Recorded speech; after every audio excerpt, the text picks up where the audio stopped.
PR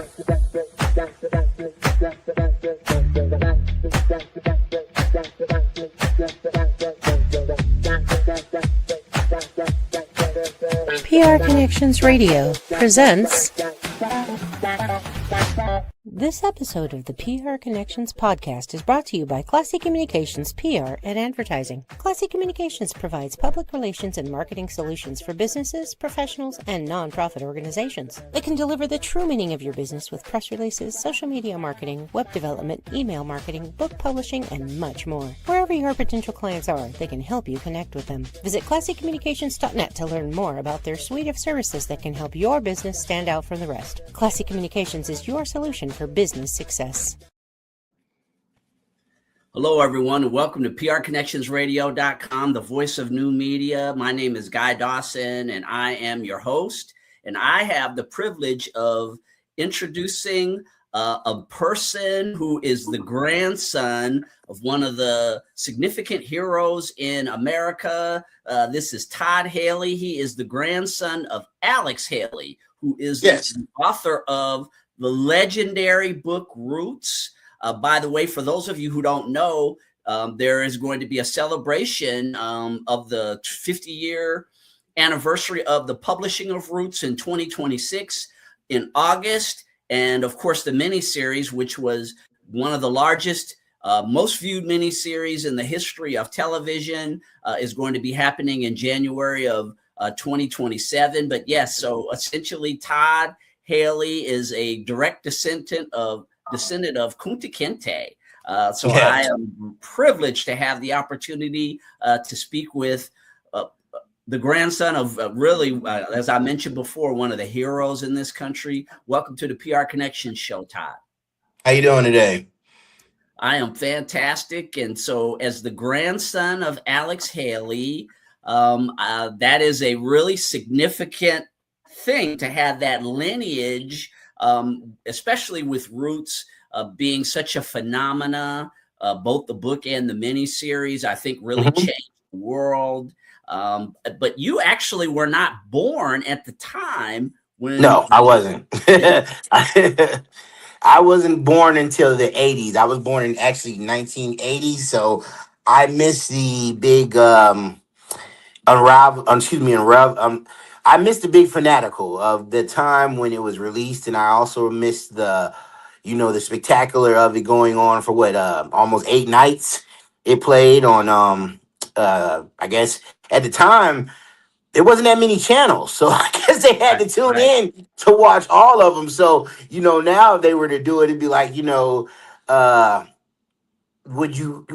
we actually saw that recently, because when we did the remake, we saw where people kind of had a choice that, they have so many channels now, you can channel surf, and then now with the streaming thing, it's become even more spectacular, so you can do even more. But at the time, I know that was very, spectacular, because you didn't have that many channels. So everybody wanted to tune into different nights to watch different things. And so that just boosted the book sales up too. And, the book sold 1 million copies from that alone, so it's still selling to this day. So, it's a big thing, especially, my father told me at the time, and my brother Bill he was around, of course, but, he was a teenager, and he said it was, really big for him, because they were saying, wow, that's your grandfather, but not even those, because all those people on that show, especially with the miniseries and the Next Generation, we're all related to by blood. So it was a spectacular thing to look at that, to see that so many people tuned into our family story on my father's side, of course, Yeah, it was spectacular, Todd. Like you mentioned, at that time, we didn't have cable TV even. Yeah. So you only had ABC, NBC, CBS, and maybe a few other channels, like your local channel. I heard there wasn't even Fox. So Fox wasn't even around back then. So that was really significant, right? Because as you mentioned, we didn't have a lot of options, and people started talking about this miniseries Roots. I mean, I was 6 years old at the time, and my parents just, put me in front of the TV and just said, hey, we want you to watch this. And that's what I did. Everybody did, all over the world. All over the world, yeah. It was really a significant period of time. And like you mentioned, you could never have that type of focus today with all the other options that people have. Yeah, that is true. So it's like at the time that was very big. It put the world on standstill and so forth. But it was, it was something that America needed to see. Because we cannot forget where things were to think about where things are now. I think that Roots is a very, transparent story where it shows where we've come from and where things it's not, everybody want to say, we don't want to continue to think about slavery, or here goes another slave situation. But that right there, that situation has made our ancestors, and not to mention our to this day, the blood that is in our bodies, if it weren't for those people there, we wouldn't even be here. So you cannot forget them. You cannot forget their stories. You cannot forget what they went through. That's why, like I tell everybody, even if you don't even think about Roots, think about your own family, where they, what they transpired from, trace to see who your father's side, your mother's side, your grandfather's side, your grandmother's side, no matter what color you are, you want to see who you are. And one thing that I do love that, my grandfather, Alex, did was he was able to trace where our lineage came from the motherland. So will always be grateful for that, whether they want to believe the story or not. He took majority of his life to try to find that story. And, it's something that, whether they want to say it or not, it was spectacular. And it's something that I will always be grateful for him for. Whether, I get to think about it, or even, if it transpires for me to do anything that spectacular, I will always be grateful for him for doing that. Yes. You mentioned you were born in 1980, Todd, which was a few years after the release of the book and the miniseries. Hmm. When did you first realize? So you were a baby in 1980, and going into the 80s. I mean, still Alex Haley was a huge figure. Oh, yes. The miniseries and the book, I mean, became a part of American culture. When did you realize that you were in a special family, that your I, grandfather was a special person? And when did you recognize that? I say it probably had to be around the time of being maybe 7 or 8. We had a reunion thing that I went to and so forth. And um, the lady there was like, your grandfather is very, it was a journalist that was, I just remember a journalist told me, your grandfather's very special. But see, I didn't know. So, I just looked at him as grandfather, and so forth like that. And my dad, like, your granddad wants to see you and stuff, and see my sister too at the time, because he has a total of about 4 grandchildren, including myself. And I would say I'm in like the middle.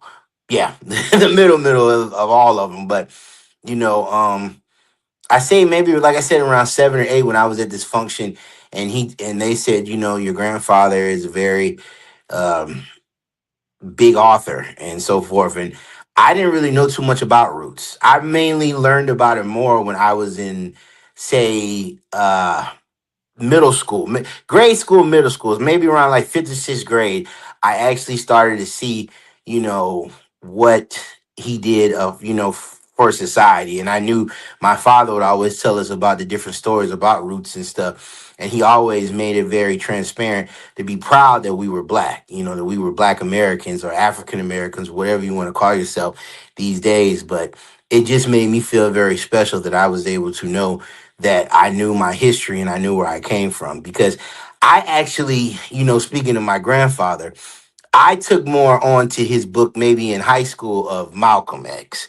Because when I met Dr. Shabazz, Malcolm's widow, at my grandfather's funeral, my father, I never forget this story, told me, he said, we were right there walking, and Dr. Shabazz was sitting down, and he went to her and he said, "This is my son Todd," and she was like, "I remember that's Alex's grandson." She was like, "Yeah, that's my son." And then he was like, "My son really admires your husband. I mean, he's seen the movie. I mean, excuse me, the movie had not came out yet, but he was like he's looking forward to the movie that's coming possibly, and he just admires him. So I just when meeting her was just it was I knew then my grandfather was very special when I got to meet Dr. Shabazz. Right, and you mentioned the significance of the autobiography of Malcolm X, Todd.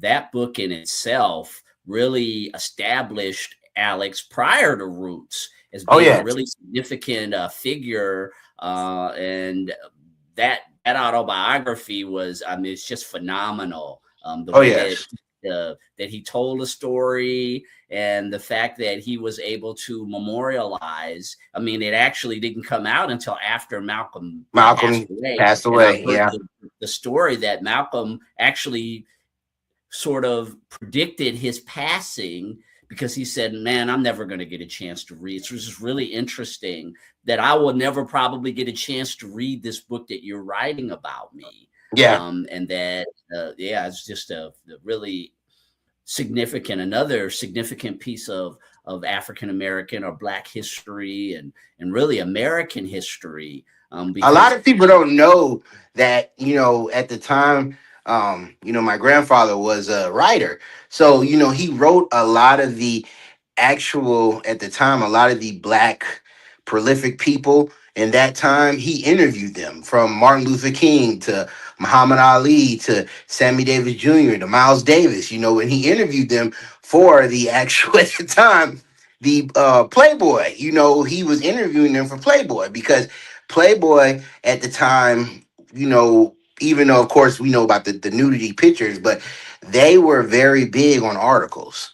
And he was one of their like they actually funded a lot of his writings to speak to different people at the time. So that was, a lot of people don't know that, but his actual Playboy interview articles are actually in a book that we're actually looking to get work out to get put back into print and into I guess audio form so people can see these interviews because speaking of Malcolm, when he used to interview, my dad told me this story, and some people have said, well, did he really say that? Malcolm and Martin were never at odds. But when my father said one time that he remember hearing his dad, my grandfather, tell him, Martin would always ask, and he said this in an interview, Malcolm would ask Alex, did Martin say anything about me, what, and so forth, because they wanted to know because these two figures right here really shaped who we are today. Because regardless of what we want to say, if it weren't for them, those two, and I'm not going to say not for others too, because the civil rights movement is always going to be very prolific and very special. Should be for all Black Americans for the rights we have today. A lot of it they fought for, but those two right there were two of the most prolific leaders I think at the time that we had. And if they were here today, I think a lot of things would be different. That's just my opinion. And you being the grandson of Alex Haley, Todd, I remember I interviewed Bill about a year ago, a little bit more than a year ago. I did an interview with your brother Bill, and he talked about what it was like growing up being the grandson of Alex Haley and how his life had changed so significantly after the release of Roots. Then people started identifying him as Alex Haley's grandson, and his whole life changed. Oh For yeah, you weren't actually born at the time, but you've been carrying this lineage around throughout your life. What's it yeah. like, or what was it like as a young person, and what's it like now being the grandson of Alex Haley? Well, it's two things. Some people, they look at it as okay. If you say that, you must got some wealth or you must have some type of fortune behind you and so forth like that. I loved my grandfather as much as I knew him. To tell the truth, um, we very seldomly saw him because he was always either touring for books or he was speaking to different colleges or different organizations. So I only tell a certain few that I'm his grandson. That's the honest truth because I don't really like to publicly make it notice a lot. Some of you, like yourself, Guy, and some other people do know this. and so forth. And I do sometimes post on my social media about different aspects, especially on his birthday or Malcolm's birthday. And I say, check this out, check out one of his readings and stuff. But I don't very seldomly like to exploit my grandfather. I don't tell, even though some people have figured out they were like, your last name is Haley. And then, it's crazy because all of us have his actual first name. My father made it like that. My father's middle name was Alexander. Bill's name is Alexander, and so is mine. Mine is Todd Alexander Haley. And I will probably, once I do have a son or so, we'll continue it on. So, that's just how my father wanted it like that. So I just, like I said, I didn't really tell too many people. I haven't told, some people do know. Yes. And some people have, when we especially had the remake version, we were at the actual, screening and red carpet the red carpet premiere of the miniseries. So some people there, that when it was, broadcasted on different stations saw me and they were like, "Oh, what were you doing there?" And I'm like, "Well, I'm Alex's grandson." They're like, "Well, we didn't know that. We never knew you were." So some people have known and some people don't. I just don't exploit it. I don't really go around telling all that too much, but I do know myself, and those that are in my tight circle, they know. So yes. Yeah. And then recently, Todd, we've been having, there's a significant shift in the culture of the country. And the specific thing is that, I guess about a week ago, there was a ban in Tennessee of roots. Yeah. There was, I guess, elements of roots that the state said didn't met the criteria for them to be able to pull it off the shelves of public libraries, I believe, and in Schools, yes. Yeah. Would you like High to speak school, to that? Would you like to well, speak to that happening? it's definitely happened. They've already pulled the book. So, you know, myself in general, I think that it's very disrespectful, especially when, his Pulitzer Prize, he won. It's actually at one of these cities in Tennessee where he has it just city. They have it there that it's actually displayed that he won the Pulitzer Prize at the University of Tennessee. It's got some of his writings and stuff where he's wrote to different organizations. Hell, one of his actual letters that he had written between himself and Malcolm is at the University of Tennessee. So it's like, how can you sit up here and ban a prolific writer, African American or Black American writer, work that has always showed love and showed gratitude to the state of Tennessee? I mean, that's just crazy that you would sit up there and do that, to one of your prolific sons that, from frankly, is not from Tennessee, uh, didn't spend most of his life in Tennessee, but in the end, he loved it so much that he bought a farm out there. He became a resident there. He wrote an actual book that we're in the process of possibly even releasing to the world. One of his last writings was about henning. So it's like, why would you sit up there and ban a book from someone who loved Tennessee with all his heart? It's just it's very disheartening and it's very disrespectful for them to do that to someone that loved the state so much. But then again, in this day and time, they are trying to erase Black culture from the books anyway. The legacy of slavery, Todd, is kind of under fire. With this current administration and a lot of different things that are happening in America, a book like Roots, because Roots was just so unique back in the 70s, the fact that it portrayed something that society had never seen before.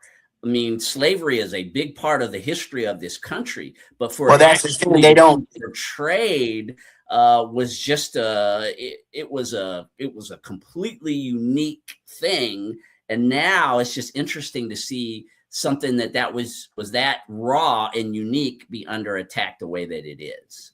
My thing is, if you're going to go and attack slavery for America, And given that we have so many Black Americans and so many descendants of slavery, of slaves here, then why don't you attack all the other things that went wrong with history? As in, why don't you attack the Holocaust? If you're going to sit up here and talk about slavery, they're not trying to erase. I don't see them banning Schindler's List books. I don't see them banning any books about the Holocaust or what happened with that tragedy of people. I don't see them banning books on them slaughtering I don't even want to say the Indians or the Native Americans that were first here. I don't see them banning those books where they came here, where they came to this land, to this continent, and slaughtered those people for centuries. I don't see them banning those books right there, but you want to sit up here and ban slavery. The reason slavery is so bad to them because they want to forget it, because they think that if we just whitewash it, it will go away because it was a mistake that they should get over, because now they've accomplished so much. They've done so much. They're stars now. They're track stars now. They're athletes now. What did they know about being slaves? We've given them so much where they think that we've made the status quo where we haven't even reached the bare minimum yet. And they think that because they've given us a little pinch of the good life, that we're supposed to forget about what they've done to us. I will never forget about slavery, because one thing, if they want us to forget about slavery, where's our 40 acres and a mule? Where what happened to that? Because I thought we were supposed to get that right there. I mean, I don't know too many of us that own a land like that. So how are you going to sit up here and make us forget? And let's not say, if we're going to forget about slavery, they want to say, well, slavery ended in 1865, 1868. No, actually, slavery ended, and if we want to be technical, in 1971 or 72, because Jim Crow was a form of slavery, whether they want to believe it or not. Jim Crow was the same thing as slavery. You had sharecroppers. We couldn't go to different restaurants. We couldn't even eat in different restaurants. We couldn't even use the bathroom in different places. We couldn't even go to different places without either getting hung, killed, burnt, our homes burned, our churches burned. And that's something in history that you think we're going to forget? No. You want us to forget it because you want the next generation to be dumbed down to forget it. You don't want to teach them who our heroes were, who our history came from.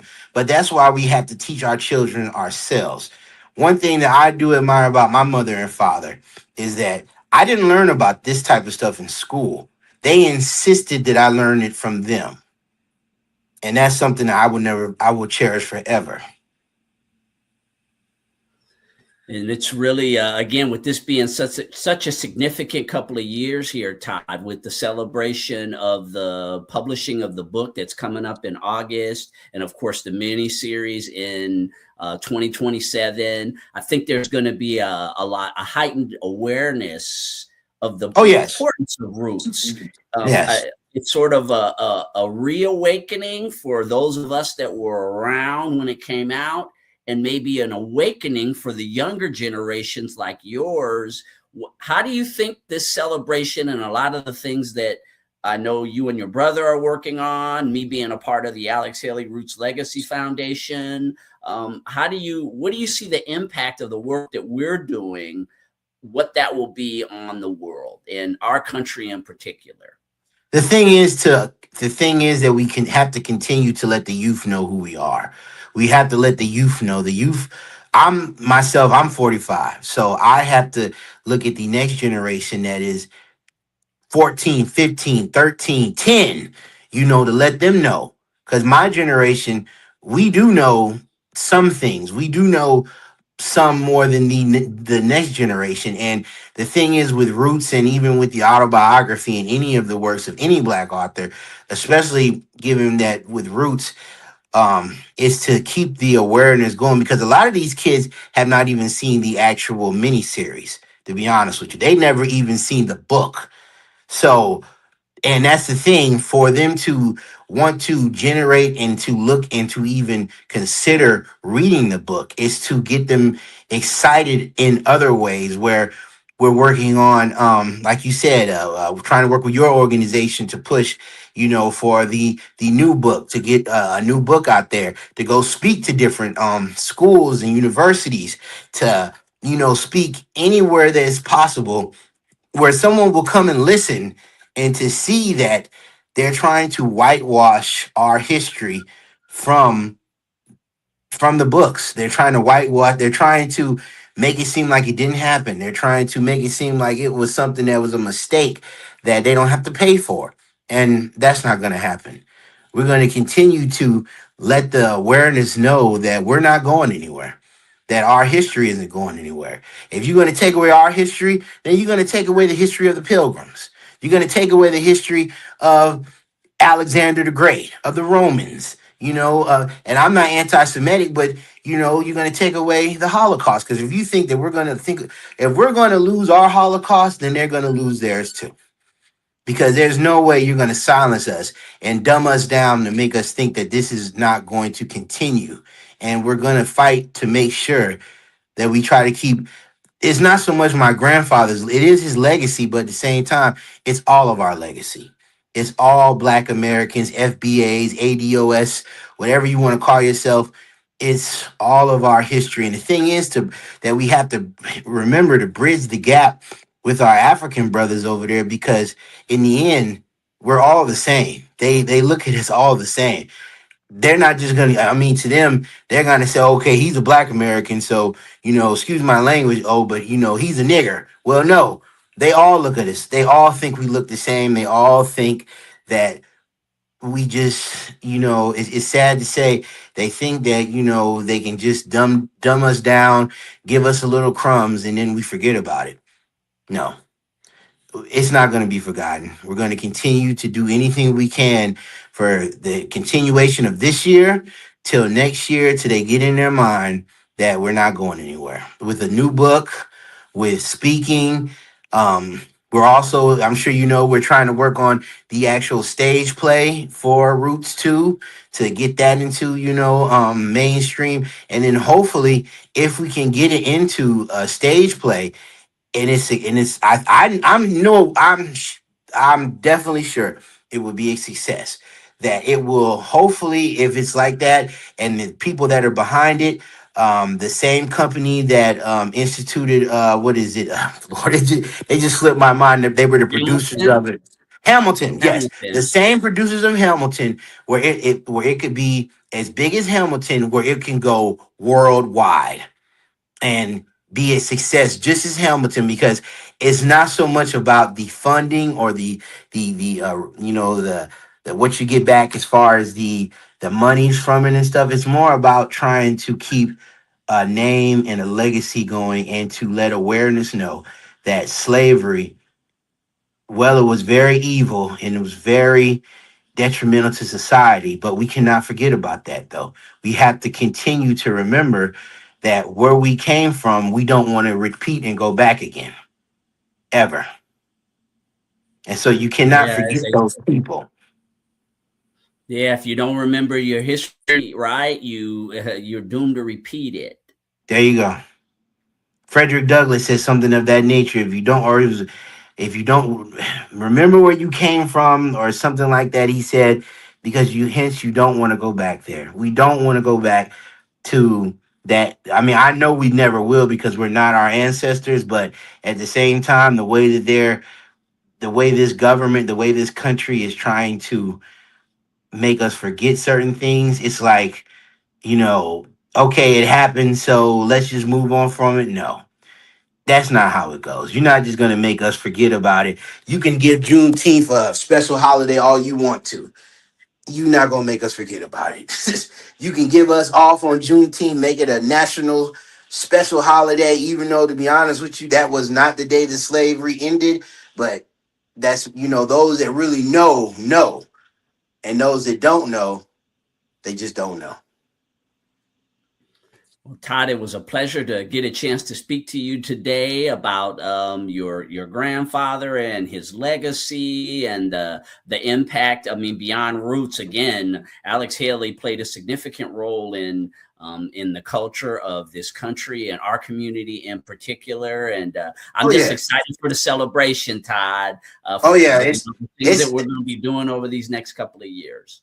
Oh yeah, we definitely, like I said, it's not stopping. I'm so glad that we were able to connect with you guys, that you and Bill are actually on the West Coast together and so forth. And like I said, the thing is to continue this and so forth like that, because we not only want to try to look at the anniversary for stuff here, but then we want to also focus on the stuff going on where we can actually have it where some of us can look into even Africa over there, where that can be something where we can make it even bigger, and it will go on and on, because we want to continue to keep this going. It just doesn't want to stop 1 year. We want this to continue to go and go, Yeah, and the significance, as you talked about, Todd, the tie-in to the Gambia and Africa. I mean, this is an African and an American story. Of course, yes. So there's just so much relevance and importance. And yes, again, Todd. And by the way, this is Todd's first ever podcast. You did an amazing job, brother.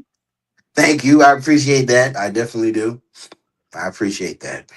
All right. Well, Todd Haley, he is the grandson of Alex Haley, the author of Roots and Malcolm X and many other great works. And again, stay with us with our network, PR Connections Radio. We are going to be a part of this 50-year anniversary that's going to be happening in 2026 for the publishing of the book, and in 2027, the publishing of the miniseries, as well as the development of the ongoing legacy and education around the principles of Roots. And so again, Todd, thank you so much for stopping by. And I definitely appreciate it. Thank you for having me. Thank you for having me. All right. And we appreciate you all tuning into the PR Connections radio show here at prconnectionsradio.com. Please follow us on all of our social sites. We would greatly appreciate having you as a subscriber on YouTube and also on our audio streaming sites such as Amazon Music, Apple Podcast, and Spotify.